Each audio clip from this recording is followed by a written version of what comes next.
अस्सलाम वालेकुम everyone, welcome back to our channel. आज मैं आप लोगों से शेयर करूंगी मिस रोज़ के कंसीलर का रिव्यू, जो कि हम अपने मेकअप के अंदर आइज़ को कंसील करने के लिए, अपने आईलिड एरिया को कंसील करने के लिए यूज़ करते हैं। यहाँ पर मेरे पास दो शेड्स हैं, एक है आइवरी 6 और एक है फेयर। दोनों शेड्स की अगर कंसिस्टेंसी चेक की जाए तो बिल्कुल सेम है और कंसीलर काफ़ी थिक होता है। कंसीलर के यूज़ करने का बेनिफिट हमें ये होता है कि हमारी आइज़ का जो मेकअप होता है वो इन्हेंस होके आता है।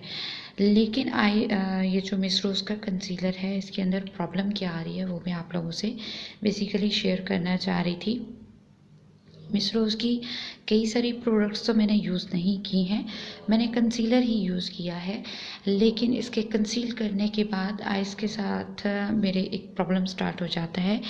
फिर जब मेरे साथ ये प्रॉब्लम स्टार्ट हुआ, उसके बाद मैंने कुछ और अपनी फ्रेंड से पूछा, और मिस रोज़ का कंसीलर यूज़ करने से पहले एक दो फ्रेंड्स मुझे ऑलरेडी इन्फॉर्म कर चुकी थी कि इसके साथ ये मसला आ रहा है, आप मत परचेज़ करिए। बट मैंने सोचा कि मे बी उनकी आइज़ का कोई मसला हो, इस वजह से उनके साथ ही प्रॉब्लम आ रही है। देन मैंने ये परचेज़ किया।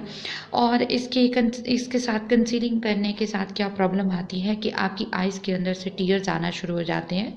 जब हम टीयर ढक के बिल्कुल करीब करीब तक कंसीलर लेके जाते हैं तब भी ये प्रॉब्लम आता है। उसके अलावा भी हम अपनी आईलिड एरिया पे जब अप्लाई करते हैं तो ऐसे महसूस होता है जैसे कि हमारी स्किन के अंदर पेनिट्रेट हो रहा हो, और उसके बाद आइज़ जो है वो पैची होना शुरू हो जाती हैं।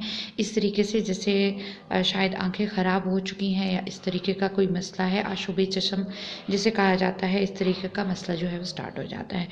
तो 5 दिन के लिए मुझे फिर आइज़ को जो है कोई सा भी मैंने कंसीलिंग नहीं किया, कोई मेकअप क्रिएट नहीं किया, ये प्रॉब्लम मुझे फेस करना पड़ी। और मेरे अलावा भी जिन लोगों से मैंने पूछा उसमें से 70-80% ऐसे लोग हैं जिनको ये प्रॉब्लम फेस करना पड़ी है। और उसके बाद फिर मैंने एक दो शॉप्स वालों से भी इस चीज़ का पूछा, तो उन्होंने भी मुझे यही बताया कि हमारे पास जो कस्टमर आते हैं इस चीज़ की कंप्लेन वो कर रहे हैं। तो मैं तो रिकमेंड नहीं करूँगी कि मिस रोज़ का कंसीलर या मिस रोज़ की कोई प्रोडक्ट मैं आज के बाद तो मैं यूज़ नहीं करूँगी, क्योंकि एक दफ़ा किसी के साथ ये मिसहैप होना शुरू हो जाए तो डेफ़िनेटली वो आगे भी इंक्रीज़ होता चला जाता है। और आई शेड्स तो बिल्कुल भी नहीं।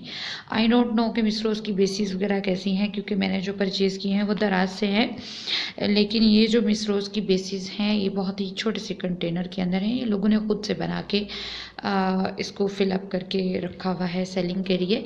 सो मैं तो आपको बिल्कुल भी रिकमेंड नहीं करूँगी कि आप मिस रोज़ का कंसीलर यूज़ करिए, क्योंकि मैं इस प्रॉब्लम को खुद फेस कर चुकी हूँ, और भी मेरे फ्रेंड्स के अंदर जो है मेकअप आर्टिस्ट हैं वो भी इस चीज़ को फेस कर चुकी हैं। ये थी आज की वीडियो।